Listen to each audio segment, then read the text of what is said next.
A Bíblia está repleta de punições fabulosas infligidas por um Deus vingativo. Essas lendas de morte e destruição podem não estar apenas no passado da humanidade, mas também no seu futuro. O mundo moderno ainda está sujeito ao mesmo tipo de catástrofe que se lê na Bíblia. Mas se tivermos de enfrentar a ira de Deus novamente, talvez seja muito pior. Inundação, praga, fogo, apocalipse. A ira de Deus. Imagine se o nosso mundo fosse transformado por uma tempestade esmagadora.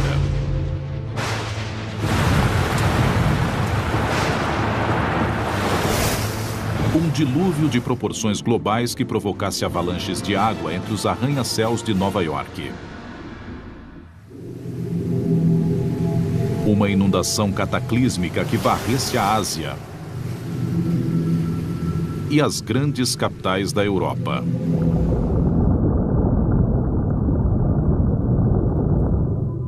Do espaço seria uma visão inimaginável. Um oceano compacto cobrindo completamente todo o planeta. Será que essa grande inundação faz parte do nosso futuro?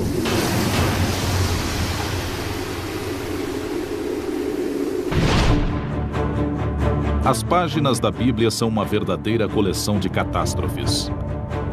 Uma análise mais cuidadosa revela que uma série de desastres naturais verdadeiros pode ter inspirado as lendas bíblicas.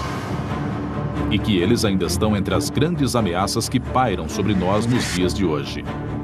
A questão é saber se eles voltarão a acontecer e quando isso ocorrerá. Esse tipo de coisa ainda repercute hoje em dia. E, em parte, é porque as pessoas leem a Bíblia como se estivessem nela. Por isso, as catástrofes naturais da Bíblia causam impacto até hoje. E as pessoas talvez ainda tenham um pouco de medo e se perguntem se elas não podem acontecer de novo. Gênesis, capítulo 6, versículo 17. Porque eis que eu trago um dilúvio de águas sobre a terra, para desfazer toda a carne em que há espírito de vida debaixo dos céus. Tudo o que há na terra expirará. Em Gênesis, o primeiro livro da Bíblia, Deus cria todo o universo em 6 dias e o destrói nas 10 páginas seguintes. Deus mandou o dilúvio para punir a humanidade, porque as pessoas tornaram-se corruptas, tornaram-se más, e ele quis praticamente começar do zero, quis se livrar de todo mundo, quis que as águas levassem aquelas pessoas para longe. Acredita-se que há aproximadamente 7.000 anos, uma grande inundação atingiu a região do Mar Negro, cobrindo uma área de cerca de 100.000 quilômetros quadrados. Seria essa a inspiração para a história da ira hídrica de Deus? O Mar Negro fica ao norte da Turquia e está ligado ao Mediterrâneo por um canal chamado Estreito de Bósforo. Mas em 1998, 2 geólogos apresentaram a teoria de que o estreito nem sempre existiu.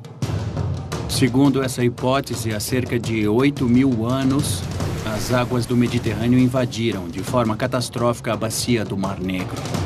Quando a represa natural do Bósforo finalmente cedeu, todos os oceanos do mundo estavam empurrando as águas para dentro do Mar Negro.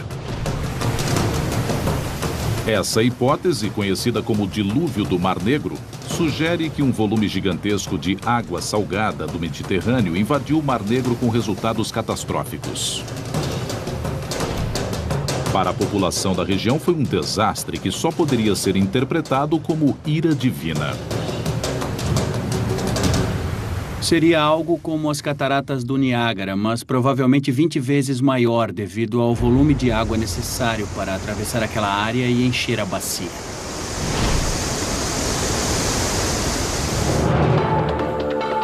Em 2000, o oceanógrafo Dwight Coleman e sua equipe começaram a mapear o fundo do Mar Negro, em busca de indícios da inundação. O que estamos vendo aqui é um software de visualização. Podemos nos movimentar por aqui e praticamente acompanhar o trajeto do nível do mar na sua subida, à medida que as águas fluíam para dentro do Mar Negro. O canal aberto pela água do mar revela a dimensão do dilúvio. Está bem claro que um canal muito profundo foi aberto quando essa água atravessou o fundo do Mar Negro. Para mim, isso indica que havia um grande volume de água fluindo e que esse fluxo se deu em grande velocidade. Quanto mais rápida a corrente, mais devastadora a inundação. Mas, em última instância, foi a descoberta de conchas de água doce nas águas salgadas do Mar Negro que resultou na prova concreta do dilúvio. Há 7.400 anos havia moluscos de água doce no Mar Negro. Esta concha, de fato, prova que, em uma determinada época do passado, o Mar Negro era um lago de água doce. E por volta de 6.900 anos atrás foi que apareceu a concha de água salgada mais antiga. Portanto, em algum momento desse período de 500 anos é que a mudança aconteceu. Esse evento cataclísmico mudou a paisagem para sempre. Hoje é ciência. Na época, foi aterrador. Acreditamos que havia talvez milhares de pessoas vivendo às margens do Mar Negro na época do dilúvio. E todas essas pessoas foram desalojadas em consequência da inundação. Para os povos agrícolas primitivos que viviam às margens do Mar Negro antes disso, seria uma visão inacreditável. E pareceria, de fato, que o dilúvio era um evento mundial. Mas o que teria feito as águas do Mediterrâneo subirem a ponto de inundar as águas doces do Mar Negro? A teoria dos cientistas é de que tudo começou na última era do gelo. O mundo era muito diferente durante a última era do gelo. Antes de mais nada, havia uma camada de gelo como a da Groenlândia, com cerca de 3 quilômetros de espessura, que chegava ao sul à latitude de Chicago ou Nova York. Ela cobria todo o continente, de forma que era bastante gelo. Mas, há cerca de 11.500 anos, a Terra começou a se aquecer e o gelo que derreteu teve de ir para algum lugar. Obviamente, perdeu-se a placa de gelo de Laurentide com os seus 3 quilômetros de espessura. Ela se dissolveu, derreteu. Toda aquela água foi para os oceanos e o nível dos mares subiu dezenas de metros. A massa de terra que separava o Mediterrâneo e o Mar Negro não conseguiu segurar o excesso de água. Quando a barreira se rompeu, o mundo foi transformado. E esse evento que mudou o mundo pode acontecer novamente. Nossas mudanças climáticas estão acontecendo em um instante geológico.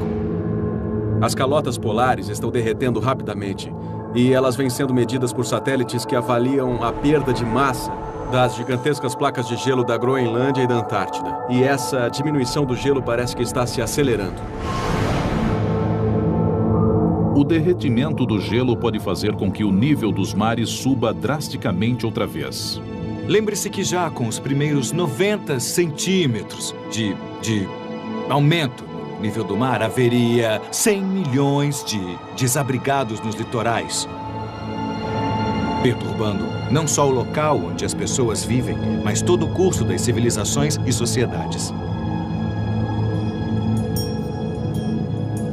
Especialistas acreditam que o desaparecimento total das placas de gelo da Groenlândia e da Antártica faria com que o nível do mar subisse quase 70 metros. Nenhuma força da natureza poderia provocar um derretimento tão grande do dia para a noite. Mas se as placas de gelo desaparecessem, nosso planeta se transformaria em um verdadeiro mundo aquático. Se chegarmos ao ponto em que tanto a Groenlândia quanto a Antártida derreterem, estaremos em um lugar radicalmente diferente. Seria o panorama mostrado por Uma Verdade Inconveniente, com Nova York destruída, toda a costa leste dos Estados Unidos reconfigurada. Acabaríamos vivendo em um litoral onde antes eram as montanhas Apalaches. O mundo ficaria totalmente diferente. A Bíblia diz que depois do dilúvio, Deus prometeu nunca mais exterminar a vida na Terra. Mas hoje há uma série de catástrofes cataclísmicas possíveis e não podemos ter certeza de que algo não acontecerá, de uma forma ou de outra.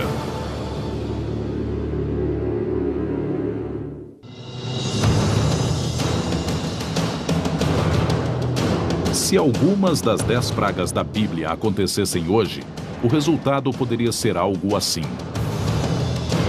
Uma maré vermelha invadindo as águas em volta de Manhattan, transformando os rios Hudson e East em afluentes de sangue. Milhares de sapos tomando conta do centro da cidade. No alto, uma densa nuvem negra pairando no céu. São os enormes enxames de gafanhotos que circulam sobre a cidade, querendo devorar tudo o que encontram. Como iríamos reagir a essa sequência de catástrofes saindo de controle? O mundo moderno continua sujeito ao mesmo tipo de catástrofes que a Bíblia descreve.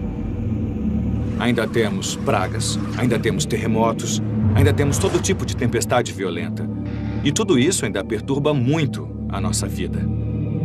Mas se o mundo hoje fosse de repente bombardeado por uma série de cataclismos, um após o outro, fica difícil imaginar exatamente como iríamos resistir.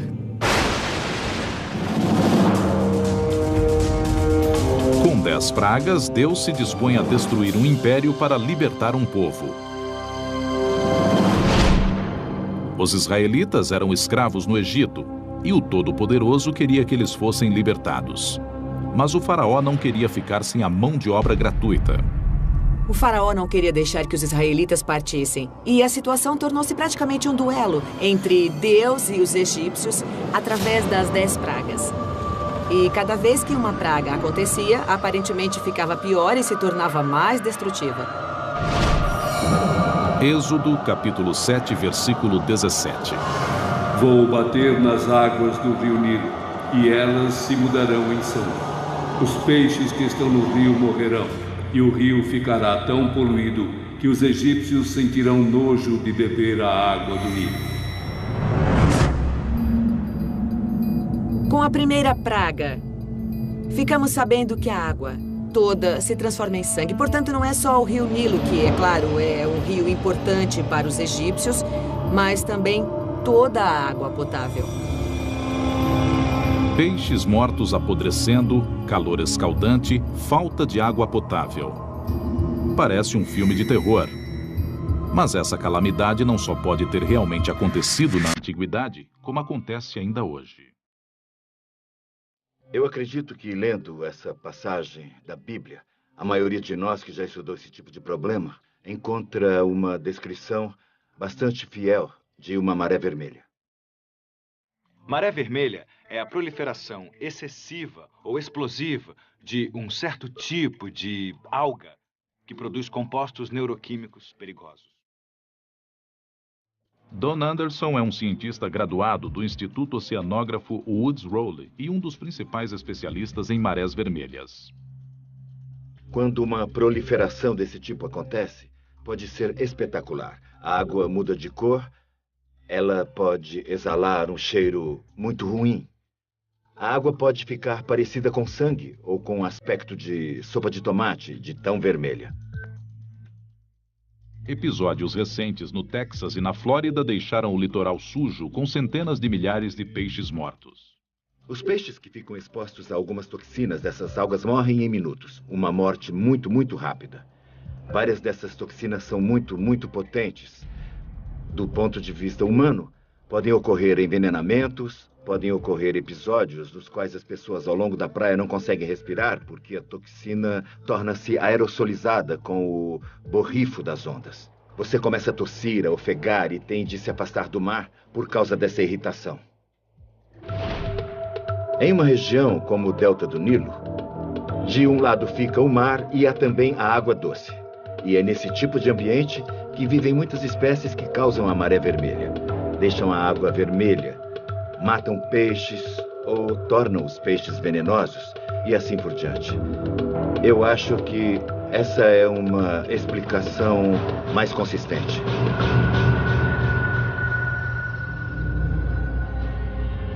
Uma maré vermelha desencadeia uma série de efeitos subsequentes e pode explicar a segunda praga bíblica, os sapos. Uma grande proliferação de algas pode baixar o oxigênio da água a níveis extremamente baixos, tornando-a inabitável. Se houvesse uma maré vermelha, não seria despropositado esperar que certos tipos de animais tentassem fugir da água devido a essa condição de pouco oxigênio. Eles não conseguem nadar, não podem ficar embaixo d'água, portanto não é impossível que após uma grande maré vermelha, os sapos não consigam sobreviver nessas condições e venham para a Terra.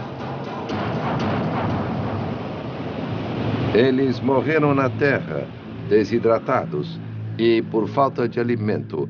Seu alimento eram os insetos, e não havendo predadores para os insetos, era de se esperar que proliferassem os insetos voadores e rastejantes no Egito. Essas foram a terceira e a quarta pragas. As carcaças dos sapos e peixes mortos apodrecendo atraíram um enxame enorme de moscas que assolou os egípcios.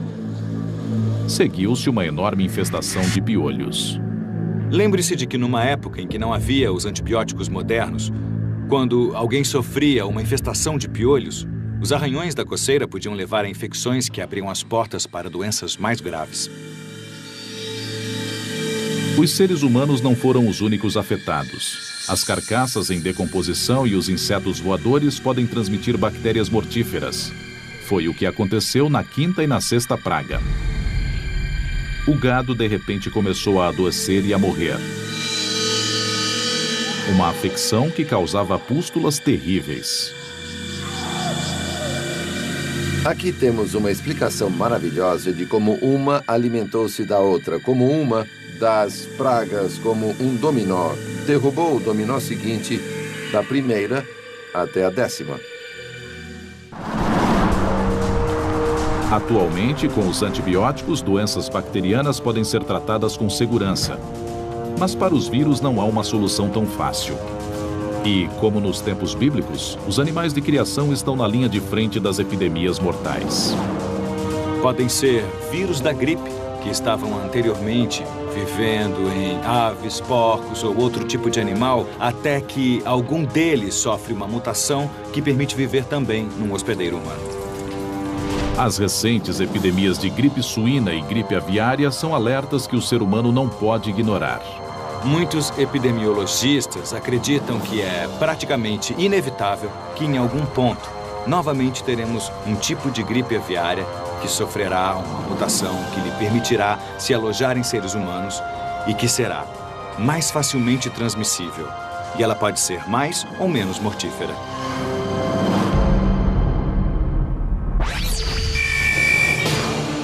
Cercado por doença e morte, o povo do Egito estava de joelhos.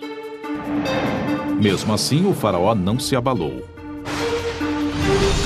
Ainda faltavam 4 pragas, e a espiral de devastação estava longe de terminar. Para os egípcios, seu império estava em jogo.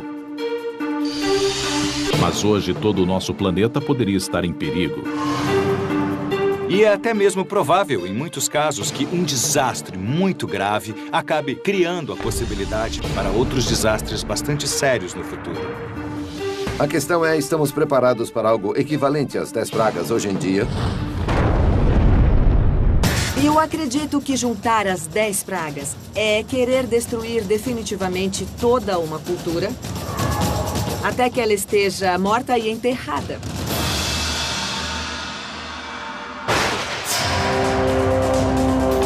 Sem carne, sem peixe, sem água para beber.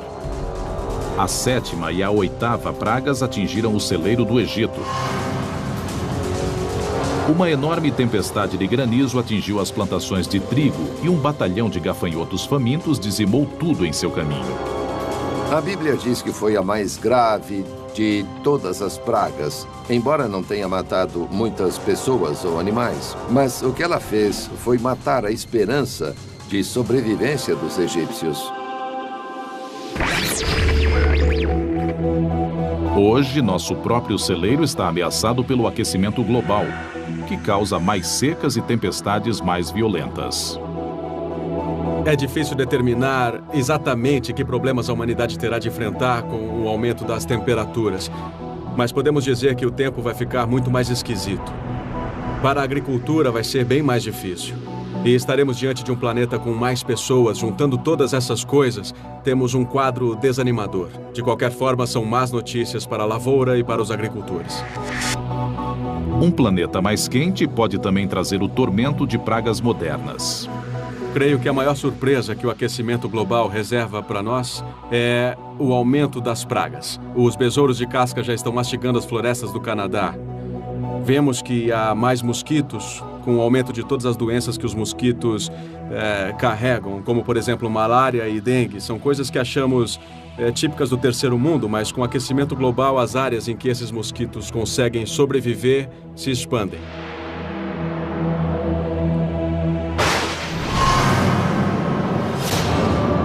Na Bíblia, a 9ª praga torna-se a demonstração máxima do poder de Deus. A escuridão total toma conta do Egito. Imagine a ansiedade deles. Será que o sol nunca mais vai voltar? O que iria acontecer com eles? As tempestades de granizo e a escuridão podem estar ligadas. Alguns estudos recentes sugerem que elas são prova de que a Bíblia registrou um dos maiores cataclismos do mundo antigo. 800 quilômetros ao norte do Egito fica a ilha grega de Santorini. No século XVI a.C., Santorini foi despedaçada por uma das maiores explosões vulcânicas dos últimos 10.000 anos. Foi 50 vezes maior que as erupções do Monte Santa Helena em 1980. Portanto, foi o maior evento ocorrido naquela região, no Mediterrâneo, nos tempos antigos. Teriam as histórias sobre a explosão de Santorini sido incluídas na Bíblia? Bem, uma explosão vulcânica desse porte geraria uma coluna de fumaça de 20 a 30 quilômetros de altura. Portanto, as pessoas veriam a chuva de cinzas caindo do céu. E veriam a escuridão, porque a nuvem de poeira cobriria a luz do sol. Recentemente foram encontradas provas materiais de que cinzas de Santorini chegaram ao Egito, a 800 quilômetros de distância. A prova material da presença das cinzas são as camadas de cinza encontradas em um lago do delta do Nilo. Portanto, sabemos que as cinzas foram naquela direção para o leste e caíram sobre aquela região. A erupção também pode explicar as tempestades de granizo devastadoras. A presença de cinzas vulcânicas pode causar instabilidade atmosférica, pode provocar chuvas e trovoadas. E nessas tempestades pode cair granizo também. Hoje, um dos mais famosos parques nacionais dos Estados Unidos é uma bomba relógio vulcânica, que contém no ventre um potencial explosivo 100 vezes maior que o de Santorini. Yellowstone é um supervulcão e ele teve uma série de supererupções. A última foi há 600 mil anos. E analisando a história de Yellowstone, vemos que a cada 600 mil anos, mais ou menos, o vulcão tem uma nova supererupção. Portanto, podemos dizer que está mais do que na hora de ocorrer uma erupção dessas dimensões na caldeira de Yellowstone. Se a caldeira de Yellowstone entrasse mesmo em erupção novamente, se tivéssemos esse tipo de supervulcão hoje em dia, estaríamos diante de estragos de dimensões continentais. A explosão de Santorini teria matado milhares. Mas com 50 quilômetros de largura, se a caldeira de Yellowstone explodir, poderemos estar diante de uma situação bem pior. As cinzas na atmosfera deixariam o planeta inteiro mergulhado em um inverno apocalíptico. O total de mortos no mundo todo poderia chegar a 1 bilhão de pessoas. Portanto, a questão não é se o vulcão vai explodir novamente, mas sim quando. E não há como evitar.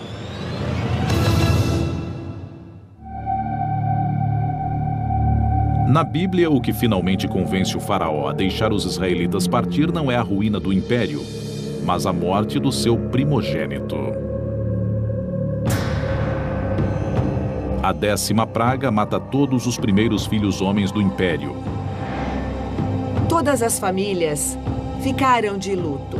E creio que, de certa forma, essa foi a força dessa praga em particular.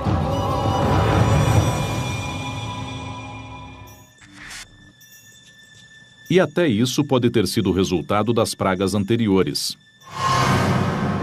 As tempestades de granizo e os gafanhotos que destruíram as lavouras forçaram os egípcios a se alimentar do trigo armazenado. Mas os cereais podem criar fungos e toxinas mortíferos se guardados em silos subterrâneos. O fungo produziu uma poderosa substância química. É uma molécula biologicamente ativa que se chama micotoxina. E a menor quantidade dessas micotoxinas, ou seja, umas poucas moléculas, pode matar pessoas e animais rapidamente. E normalmente o primogênito seria o mais bem alimentado.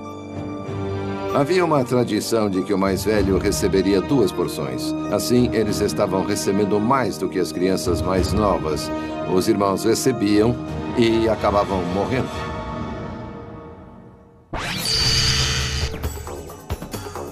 As pragas destroçaram o império aos poucos.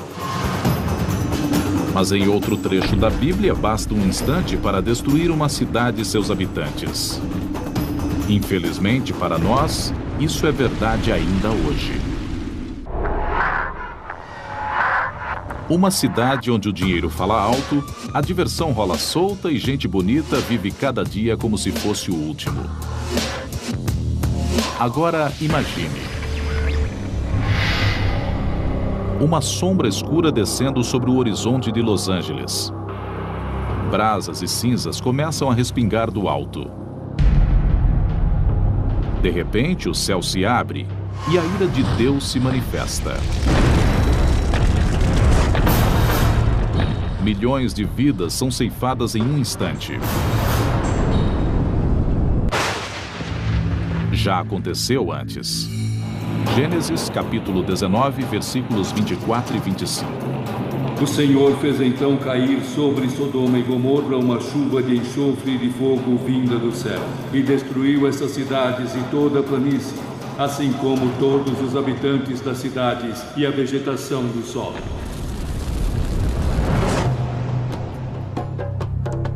Muitos tentaram localizar no mapa essas famosas cidades do pecado. Na década de 1970, arqueólogos escavaram na região que hoje é a Jordânia 2 sítios de cidades abandonadas, que podem ter inspirado a lenda bíblica. Por volta de 1979, os arqueólogos sugeriram com muita hesitação que se existe algum fundo de verdade na história de Sodoma e Gomorra, talvez as ruínas de Bab-edrá e Numeira estejam praticamente na sua origem. Houve época em que a cidade murada de Bab-edrá situava-se sobre uma grande colina de onde se avistava a planície do Mar Morto. Hoje restam somente os escombros, mas o cemitério da cidade revela sua importância. Mohamed Najjar é arqueólogo e ex-dirigente do Departamento de Antiguidades jordaniano. O cemitério de Bab-edrá é enorme e nem todas as tumbas foram escavadas. Mas os pesquisadores chegaram à conclusão de que temos aqui pelo menos 20.000 campas. Até hoje há ossos humanos espalhados pela paisagem. Os cemitérios enormes são uma indicação do tamanho da população da região. Portanto, estamos falando de uma área densamente povoada e isso é muito raro para a Jordânia da Era do Bronze. Bab-edrá aparentemente era uma grande cidade para a época, com provavelmente uns 2.000 habitantes. Portanto, parece que Bab-edrá era uma cidade bastante importante no seu tempo. Uma civilização próspera viveu aqui durante mais de 600 anos. Mas por volta de 2350 a.C., os portões da cidade foram lacrados às pressas e ela foi misteriosa e completamente abandonada. Ninguém sabe por quê. A apenas 13 quilômetros de distância, a cidade de Numeira também mostra sinais de uma desocupação repentina. Mas lá o motivo é claro. Aqui temos um depósito de cinzas de quase 60 centímetros de altura, inclusive algumas superfícies causadas pelo fogo. E sabemos que este depósito espesso de cinzas não pode ter sido provocado pelo uso de fogo doméstico, portanto foi um grande incêndio.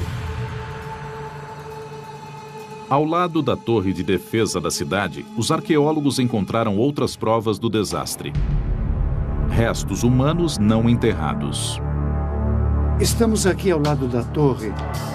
Esqueletos foram encontrados nesta área e acreditamos que eram de pessoas que foram esmagadas quando a torre desabou. Elas ficaram encobertas pelo entulho. Os ossos esmagados revelam uma possível causa para o incêndio.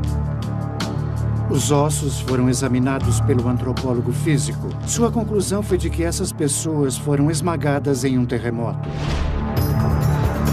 Há 4.500 anos, um terremoto devastador atingiu Numeira. A torre de defesa e as muralhas da cidade desabaram e houve um incêndio enorme. Esse não foi o primeiro ou o último terremoto a aterrorizar as pessoas que viviam próximas do Mar Morto. Pequenos tremores ocorrem diariamente na região, e aproximadamente a cada século há um de grandes proporções. O motivo pelo qual esta região é tão instável geologicamente é que ela fica sobre a junção de duas placas tectônicas, dois grandes pedaços da crosta terrestre.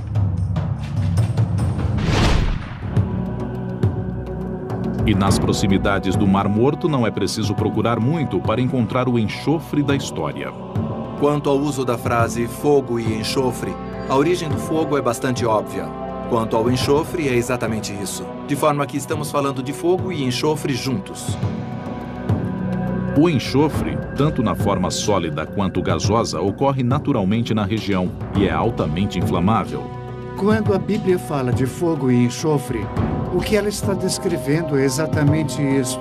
Os antigos habitantes da região estavam familiarizados com esse tipo de pedra.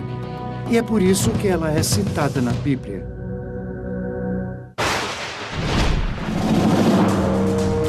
Hoje em dia, nossas próprias catástrofes poderiam inspirar uma nova série de lendas escritas. E se as previsões estiverem corretas, cidades da Califórnia terão muito sobre o que escrever.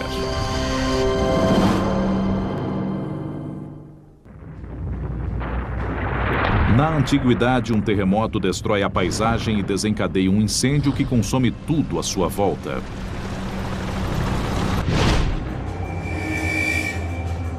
Duas cidades ficam em ruínas. Bab Edrá e Numeira podem muito bem ter inspirado a lenda de Sodoma e Gomorra, uma das histórias de destruição mais famosas da Bíblia. Numeira aparentemente foi destruída antes de Bab Edrá. Elas não foram destruídas ao mesmo tempo. Dito isso, pessoas que estivessem passando pelo extremo sul do Mar Morto por volta de, digamos, 1800 a.C., podem ter visto as ruínas de Bab Edrá e Numeira ali abandonadas séculos depois de terem sido destruídas. E elas podem ter perguntado: "Ei, o que aconteceu ali?" "Oh, naquela cidade havia muito pecado e os deuses a destruíram." Numeira tinha centenas de habitantes quando o terremoto selou seu destino. As tragédias no Haiti e no Chile em 2010 mostram que os terremotos modernos podem ameaçar milhões de pessoas. Como no mundo moderno temos centros urbanos muito mais populosos do que existiram nos tempos antigos, a escala de devastação seria praticamente inimaginável e ultrapassaria em muito qualquer coisa que poderia acontecer em tempos bíblicos. A costa oeste dos Estados Unidos deveria ouvir os alertas do passado e do presente. Assim como a região do Mar Morto, o litoral da Califórnia repousa sobre uma falha geológica que separa duas grandes placas tectônicas. A falha de San Andreas é uma das falhas mais ativas no mundo inteiro. Ela passa por San Diego, ela atravessa Los Angeles, ela atravessa São Francisco. As duas placas estão em movimento. A pressão se acumula quando as placas raspam uma na outra. E ocasionalmente essa força é liberada de repente, com intensidade espetacular na forma de terremoto. Nos próximos 30 anos, há 99% de chance de a Califórnia ser atingida por um terremoto que terá intensidade de pelo menos 6,7 na escala Richter. Os geólogos concordam que o sul da Califórnia, onde fica a famosa cidade de Los Angeles, é a área mais ameaçada. O sul da Califórnia é uma das regiões mais populosas dos Estados Unidos. De fato, é a segunda área mais populosa e tem mais de 24 milhões de habitantes. Um mega terremoto na região, segundo as previsões, já está cerca de 150 anos atrasado. E os resultados do próximo grande abalo seriam desastrosos. Temos a infraestrutura de energia elétrica e água com redes que passam constantemente pelas cidades. E, por exemplo, se um terremoto arrebentar canos de gás e canos de água, incêndios enormes irão irromper de repente e inundações podem acontecer. Um terremoto continua sendo difícil de prever e impossível de impedir. A única coisa que a Califórnia pode fazer é esperar. Terremotos, supervulcões, mega enchentes. Se qualquer uma dessas terríveis catástrofes se abatesse sobre nosso planeta, poderíamos imaginar que os últimos dias estão próximos. E é o último livro da Bíblia que nos diz pelo que esperar. É realmente muito difícil interpretar o livro do Apocalipse. Foi um sonho? Foi realidade? O que aconteceu? O Apocalipse é uma profecia terrível diante da qual as outras catástrofes da Bíblia parecem brincadeira de criança. E quem traz essa onda de horrores são os 4 cavaleiros do Apocalipse. Guerra, fome, doença e morte assolam a terra. Reina a escuridão. Até as estrelas caem do céu. E é essa parte da profecia que, segundo os astrofísicos, devemos levar a sério. Em muitas religiões falamos sobre estrelas que caem do céu e, de fato, talvez o único evento que poderia destruir toda a vida na Terra instantaneamente vem do espaço sideral. O golpe final poderá nos atingir vindo do céu, literalmente.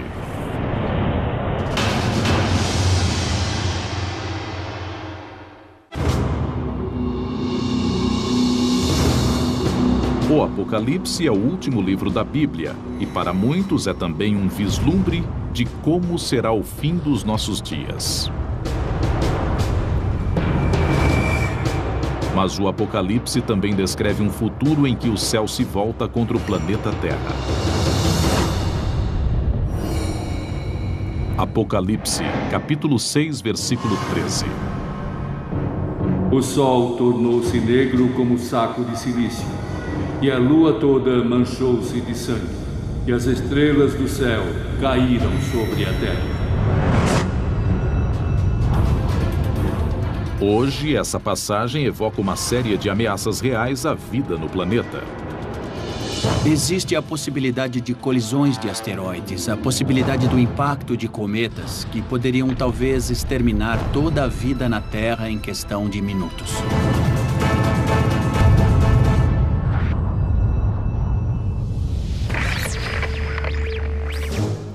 Talvez tenhamos o mesmo destino que os dinossauros. Há 65 milhões de anos, um asteroide com 10 quilômetros de diâmetro caiu do céu, atingindo a península de Yucatán, levando todos eles à extinção. A dimensão desse cataclismo está além de qualquer coisa que podemos facilmente imaginar. O tamanho desse evento gigantesco foi tal que ele aparentemente matou praticamente a metade das espécies do planeta. Se já aconteceu uma vez, há boas chances de acontecer novamente. Apophis é um enorme asteroide. Ele tem cerca de 300 metros de diâmetro. É mais ou menos do tamanho do estádio Rose Bowl. Se esse objeto se precipitasse sobre a Terra, o impacto teria a força de 100 mil bombas iguais à de Hiroshima. Em 2029, Apophis passará tão perto da Terra que poderá ser visto de binóculo. O asteroide chegará a 29 mil quilômetros da Terra, uma distância menor que a de alguns de nossos próprios satélites. Dependendo de como ele contornar a Terra, haverá uma segunda passagem em 2036. E a essa altura não sabemos se haverá um impacto ou não. As estimativas mais recentes mostram que a probabilidade de impacto é de 1 em 100 mil. Mas na realidade não sabemos. É muito difícil falarmos em prever com precisão o trajeto de um objeto destruidor de planetas.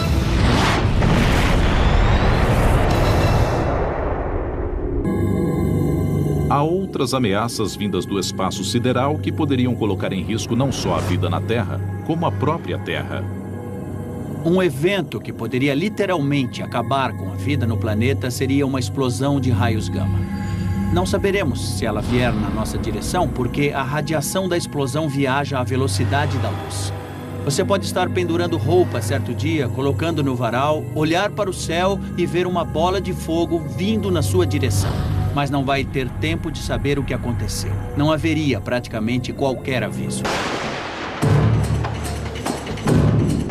Das primeiras páginas do Gênesis ao final do Apocalipse, a Bíblia expõe uma lista assustadora de possíveis sentenças de morte para a humanidade. Mas mesmo que consigamos nos desviar de todas essas balas sobrenaturais, há uma que não podemos evitar.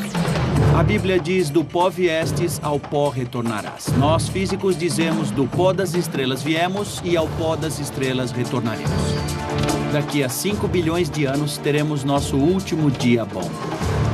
Depois disso, o Sol começará a se expandir de uma forma imensa.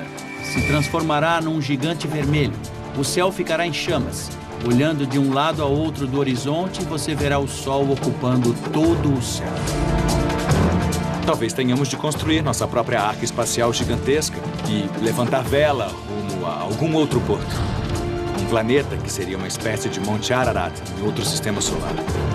É um projeto ambicioso.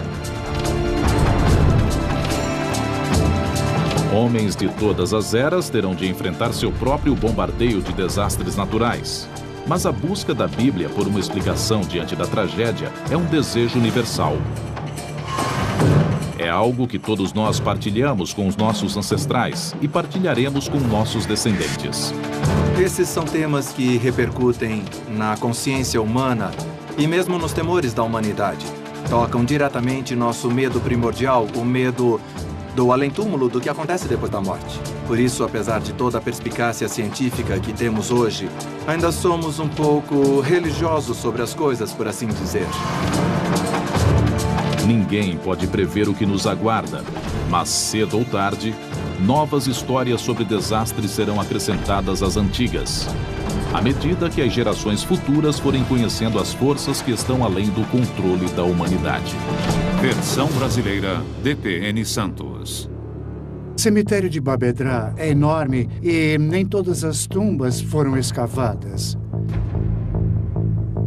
Mas os pesquisadores chegaram à conclusão de que temos aqui pelo menos 20 mil campas. Até hoje, há ossos humanos espalhados pela paisagem. Os cemitérios enormes são uma indicação do tamanho da população da região. Portanto, estamos falando de uma área densamente povoada e isso é muito raro para a Jordânia da Era do Bronze. Babedra, aparentemente, era uma grande cidade para a época, com provavelmente uns 2.000 habitantes. Portanto, parece que Babedra era uma cidade bastante importante no seu tempo. Uma civilização próspera viveu aqui durante mais de 600 anos. Mas por volta de 2350 a.C., os portões da cidade foram lacrados às pressas e ela foi misteriosa e completamente abandonada. Ninguém sabe por quê. A apenas 13 quilômetros de distância, a cidade de Numeira também mostra sinais de uma desocupação repentina.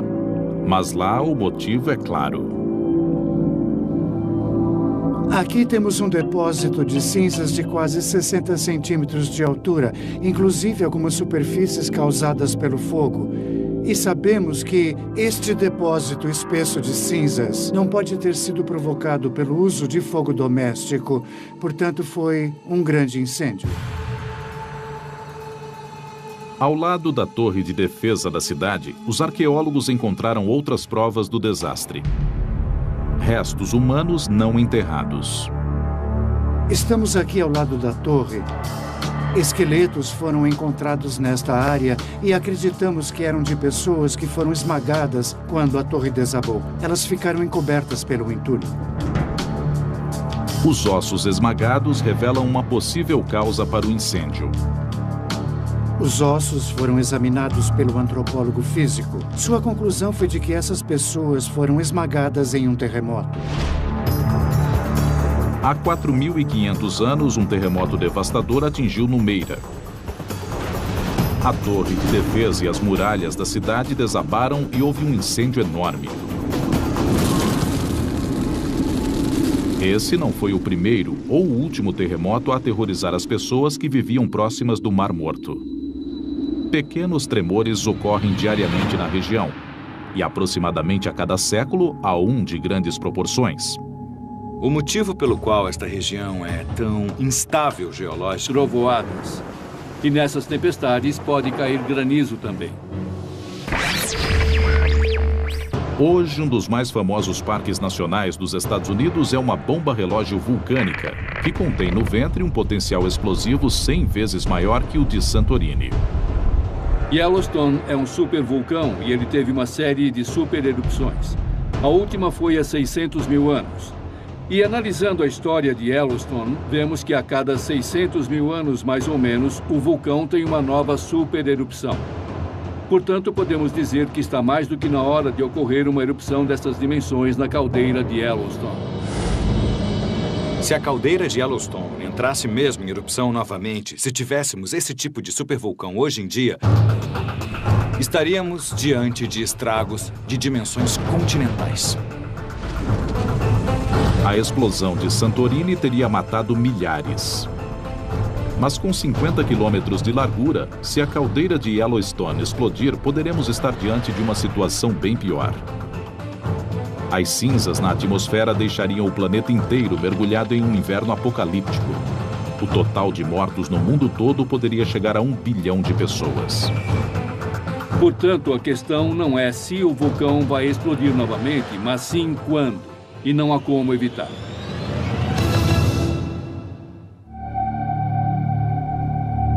Na Bíblia, o que finalmente convence o faraó a deixar os israelitas partir não é a ruína do império, mas a morte do seu primogênito. A 10ª praga mata todos os primeiros filhos homens do império. Todas as famílias ficaram de luto.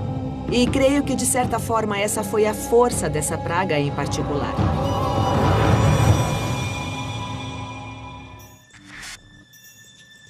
E até isso pode ter sido o resultado das pragas anteriores. As tempestades de granizo e os gafanhotos que destruíram as lavouras forçaram os egípcios a se alimentar do trigo armazenado. Mas os cereais podem criar fungos e toxinas mortíferos se guardados em silos subterrâneos. O fungo produziu uma poderosa substância química. É uma molécula biologicamente ativa que se chama micotoxina. E a menor quantidade dessas micotoxinas, ou seja, umas poucas moléculas, pode matar pessoas e animais rapidamente. E normalmente o primogênito seria o mais bem alimentado. Havia uma tradição de que o mais velho receberia 2 porções. Assim, eles estavam recebendo mais do que as crianças mais novas. Os irmãos recebiam e acabavam morrendo. Milhões de habitantes. Um mega terremoto na região, segundo as previsões, já está cerca de 150 anos atrasado. E os resultados do próximo grande abalo seriam desastrosos. temos a infraestrutura de energia elétrica e água com redes que passam constantemente pelas cidades. E, por exemplo, se um terremoto arrebentar canos de gás e canos de água, incêndios enormes irão irromper de repente e inundações podem acontecer. Um terremoto continua sendo difícil de prever e impossível de impedir. A única coisa que a Califórnia pode fazer é esperar. Terremotos, supervulcões, mega enchentes. Se qualquer uma dessas terríveis catástrofes se abatesse sobre nosso planeta, poderíamos imaginar que os últimos dias estão próximos. E é o último livro da Bíblia que nos diz pelo que esperar. É realmente muito difícil interpretar o livro do Apocalipse. Foi um sonho? Foi realidade? O que aconteceu? O Apocalipse é uma profecia terrível diante da qual as outras catástrofes da Bíblia parecem brincadeira de criança. E quem traz essa onda de horrores são os 4 cavaleiros do Apocalipse. Guerra, fome, doença e morte assolam a terra. Reina a escuridão. Até as estrelas caem do céu. E é essa parte da profecia que, segundo os astrofísicos, devemos levar a sério. Em muitas religiões falamos sobre estrelas que caem do céu e, de fato, talvez o único evento que poderia destruir toda a vida na Terra instantaneamente vem do espaço sideral. O golpe final poderá nos atingir vindo do céu, literalmente.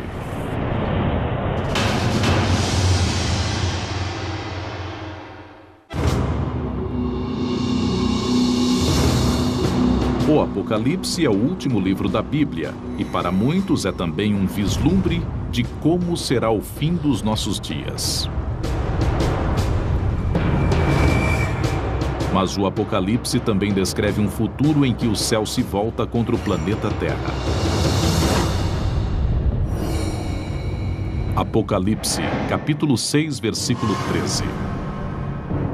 O sol tornou-se negro como A ira de Deus novamente talvez seja muito pior. Inundação, praga, fogo, apocalipse. A ira de Deus. Imagine se o nosso mundo fosse transformado por uma tempestade esmagadora.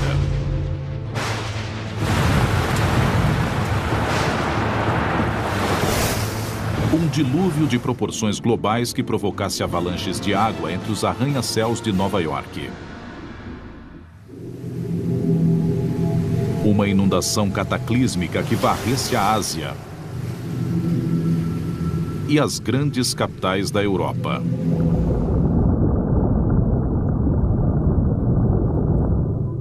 Do espaço seria uma visão inimaginável.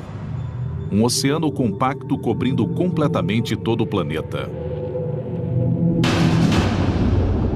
Será que essa grande inundação faz parte do nosso futuro?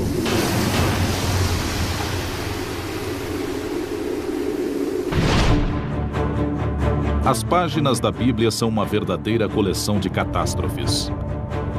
Uma análise mais cuidadosa revela que uma série de desastres naturais verdadeiros pode ter inspirado as lendas bíblicas. E que eles ainda estão entre as grandes ameaças que pairam sobre nós nos dias de hoje. A questão é saber se eles voltarão a acontecer e quando isso ocorrerá. Esse tipo de coisa ainda repercute hoje em dia. E, em parte, é porque as pessoas leem a Bíblia como se estivessem nela. Por isso, as catástrofes naturais da Bíblia causam impacto até hoje. E as pessoas talvez ainda tenham um pouco de medo e se perguntem se elas não podem acontecer de novo. Gênesis, capítulo 6, versículo 17. Porque eis que eu trago um dilúvio de águas sobre a terra, para desfazer toda a carne em que há espírito de vida debaixo dos céus. Tudo que há na terra expirará. Em Gênesis, o primeiro livro da Bíblia, Deus cria todo o universo em 6 dias e o destrói nas 10 páginas seguintes. Deus mandou o dilúvio para punir a humanidade, porque as pessoas tornaram-se corruptas, tornaram-se más, e ele quis praticamente começar do zero, quis se livrar de todo mundo, quis que as águas levassem aquelas pessoas para longe. Acredita-se que há aproximadamente 7.000 anos, uma grande inundação atingiu a região. Até as estrelas caem do céu. E é essa parte da profecia que, segundo os astrofísicos, devemos levar a sério. Em muitas religiões falamos sobre estrelas que caem do céu e, de fato, talvez o único evento que poderia destruir toda a vida na Terra instantaneamente vem do espaço sideral. O golpe final poderá nos atingir vindo do céu, literalmente.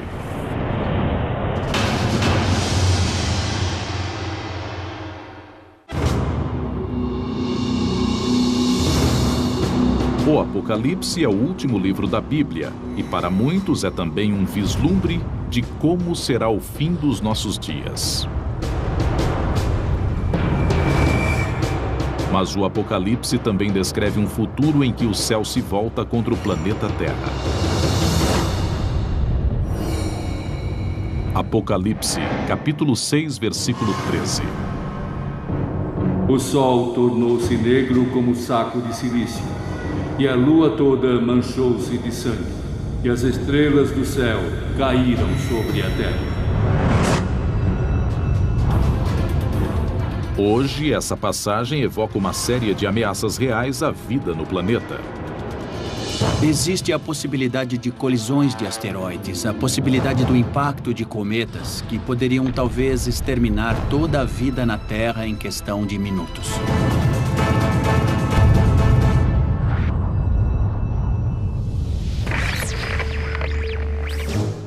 Talvez tenhamos o mesmo destino que os dinossauros. Há 65 milhões de anos, um asteroide com 10 quilômetros de diâmetro caiu do céu, atingindo a península de Yucatán, levando todos eles à extinção. A dimensão desse cataclismo está além de qualquer coisa que podemos facilmente imaginar. O tamanho desse evento gigantesco foi tal que ele aparentemente matou praticamente a metade das espécies do planeta. Se já aconteceu uma vez, há boas chances de acontecer novamente. Apophis é um enorme asteroide. Ele tem cerca de 300 metros de diâmetro. É mais ou menos do tamanho do estádio Rose Bowl. Se esse objeto se precipitasse sobre a Terra, o impacto teria a força de 100.000 bombas iguais à de Hiroshima. Em 2029, Apophis passará tão perto da Terra que poderá ser visto de binóculo. O asteroide chegará a 29 mil quilômetros da Terra, uma distância menor que a de alguns de nossos próprios satélites. Dependendo de como ele contornar... E o rio ficará tão poluído que os egípcios sentirão nojo de beber a água do Nilo. Com a primeira praga, ficamos sabendo que a água toda se transforma em sangue. Portanto, não é só o rio Nilo, que, é claro, é um rio importante para os egípcios, mas também toda a água potável. Peixes mortos apodrecendo, calor escaldante, falta de água potável. Parece um filme de terror. Mas essa calamidade não só pode ter realmente acontecido na antiguidade, como acontece ainda hoje. Eu acredito que, lendo essa passagem da Bíblia, a maioria de nós que já estudou esse tipo de problema encontra uma descrição bastante fiel de uma maré vermelha. Maré vermelha é a proliferação excessiva ou explosiva de um certo tipo de alga que produz compostos neuroquímicos perigosos. Don Anderson é um cientista graduado do Instituto Oceanógrafo Woods Rowley e um dos principais especialistas em marés vermelhas. Quando uma proliferação desse tipo acontece, pode ser espetacular. A água muda de cor, ela pode exalar um cheiro muito ruim. A água pode ficar parecida com sangue ou com um aspecto de sopa de tomate, de tão vermelha. Episódios recentes no Texas e na Flórida deixaram o litoral sujo com centenas de milhares de peixes mortos. Os peixes que ficam expostos a algumas toxinas dessas algas morrem em minutos. Uma morte muito rápida. Várias dessas toxinas são muito potentes.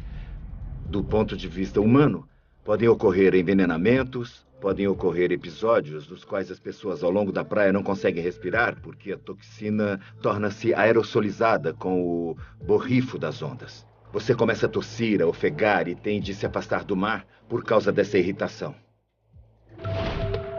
Em uma região como o Delta do Nilo, de um lado fica o mar e há também a água doce. E é nesse tipo de ambiente que vivem muitas espécies que causam a maré vermelha. Deixam a água vermelha, matam peixes ou tornam os peixes venenosos e assim por diante. Eu acho que essa é uma explicação mais consistente.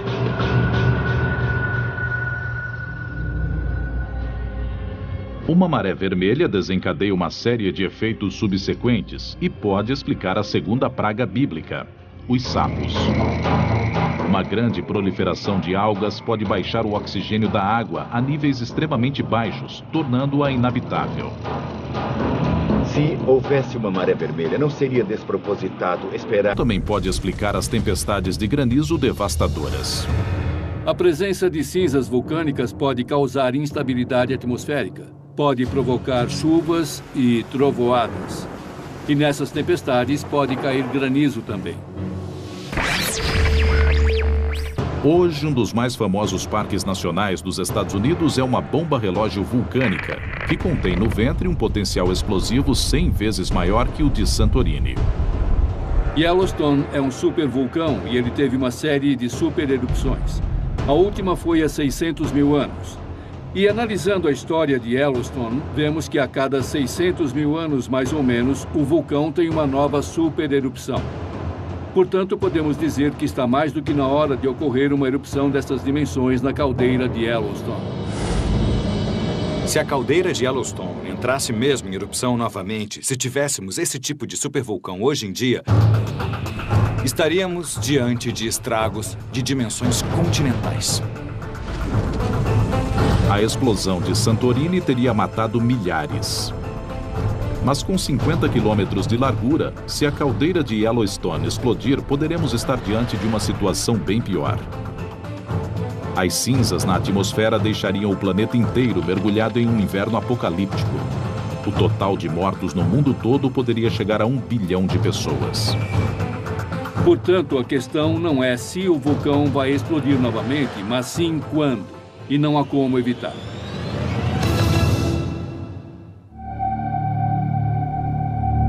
Na Bíblia, o que finalmente convence o faraó a deixar os israelitas partir não é a ruína do império, mas a morte do seu primogênito.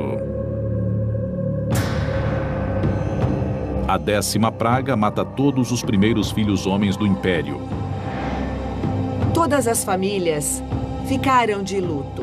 E creio que, de certa forma, essa foi a força dessa praga em particular.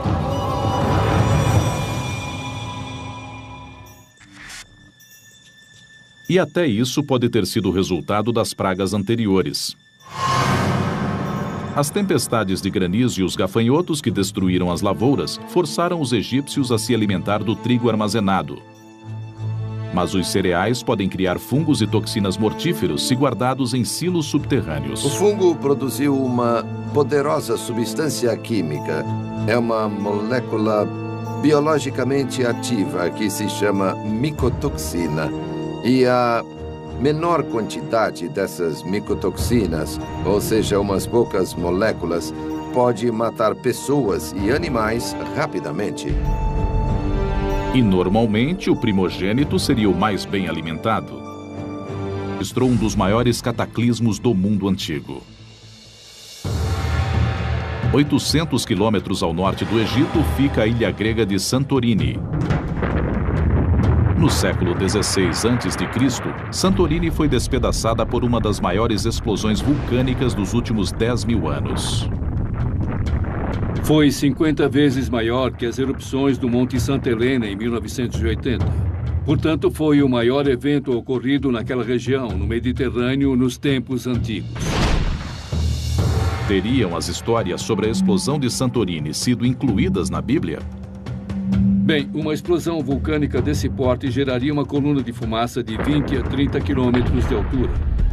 Portanto, as pessoas veriam a chuva de cinzas caindo do céu.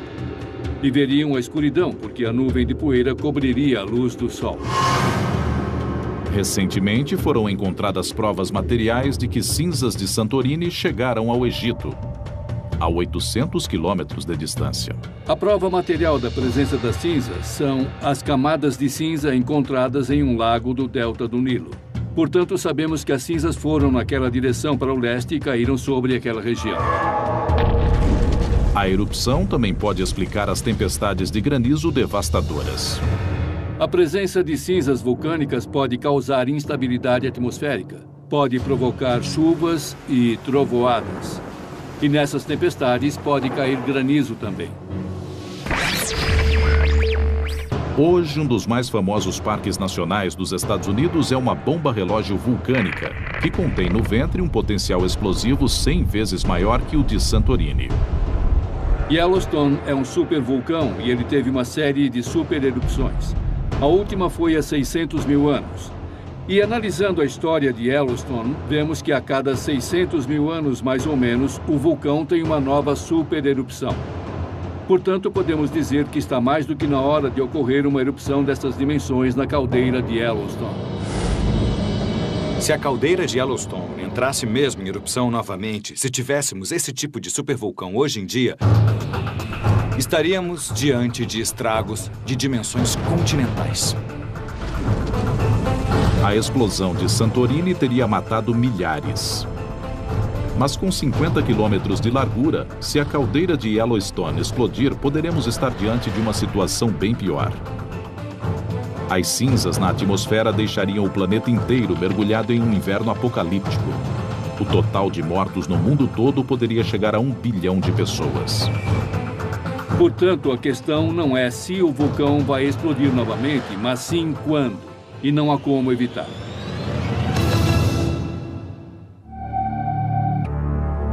Estamos aqui ao lado da torre. Esqueletos foram encontrados nesta área e acreditamos que eram de pessoas que foram esmagadas quando a torre desabou. Elas ficaram encobertas pelo entulho. Os ossos esmagados revelam uma possível causa para o incêndio. Os ossos foram examinados pelo antropólogo físico. Sua conclusão foi de que essas pessoas foram esmagadas em um terremoto. Há 4.500 anos, um terremoto devastador atingiu Numeira. A torre de defesa e as muralhas da cidade desabaram e houve um incêndio enorme. Esse não foi o primeiro ou o último terremoto a aterrorizar as pessoas que viviam próximas do Mar Morto. Pequenos tremores ocorrem diariamente na região, e aproximadamente a cada século há um de grandes proporções. O motivo pelo qual esta região é tão instável geologicamente é que ela fica sobre a junção de duas placas tectônicas, dois grandes pedaços da crosta terrestre.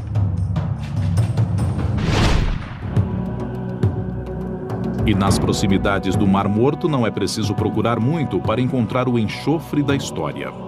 Quanto ao uso da frase fogo e enxofre, a origem do fogo é bastante óbvia.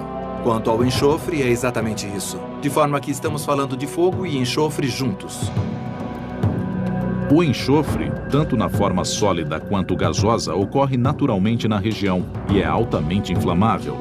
Quando a Bíblia fala de fogo e enxofre, o que ela está descrevendo é exatamente isto.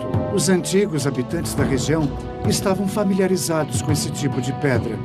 E é por isso que ela é citada na Bíblia.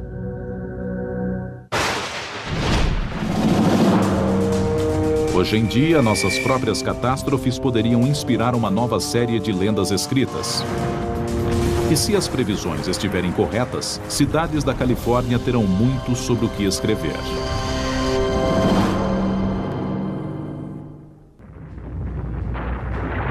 Na antiguidade, um terremoto destrói a paisagem e desencadeia um incêndio que consome tudo à sua volta.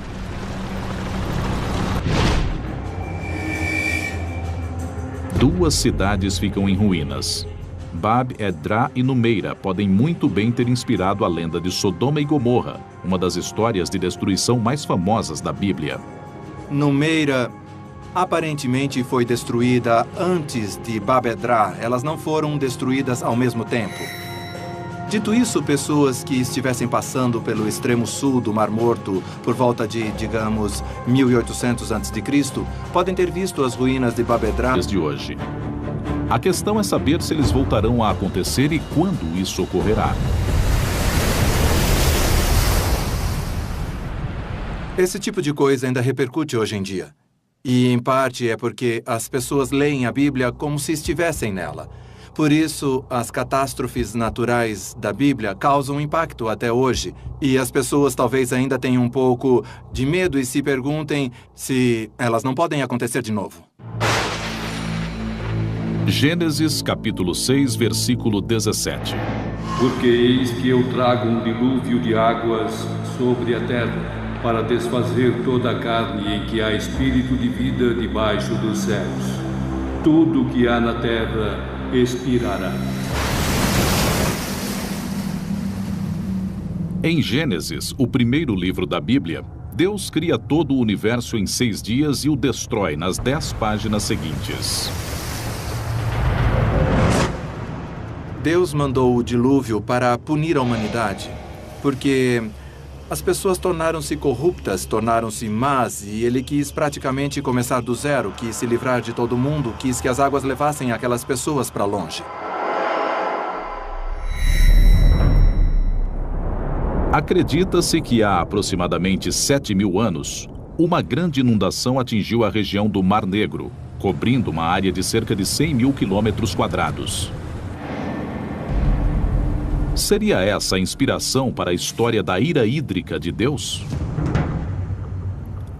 O Mar Negro fica ao norte da Turquia e está ligado ao Mediterrâneo por um canal chamado Estreito de Bósforo. Mas em 1998, 2 geólogos apresentaram a teoria de que o estreito nem sempre existiu. Segundo essa hipótese, há cerca de 8.000 anos, as águas do Mediterrâneo invadiram de forma catastrófica a bacia do Mar Negro. Quando a represa natural do Bósforo finalmente cedeu, todos os oceanos do mundo estavam empurrando as águas para dentro do Mar Negro. Essa hipótese, conhecida como dilúvio do Mar Negro, sugere que um volume gigantesco de água salgada do Mediterrâneo invadiu o Mar Negro com resultados catastróficos. Para a população da região foi um desastre que só poderia ser interpretado como ira divina. Seria algo como as cataratas do Niágara, mas provavelmente 20 vezes maior devido ao volume de água necessário para atravessar aquela área e encher a bacia.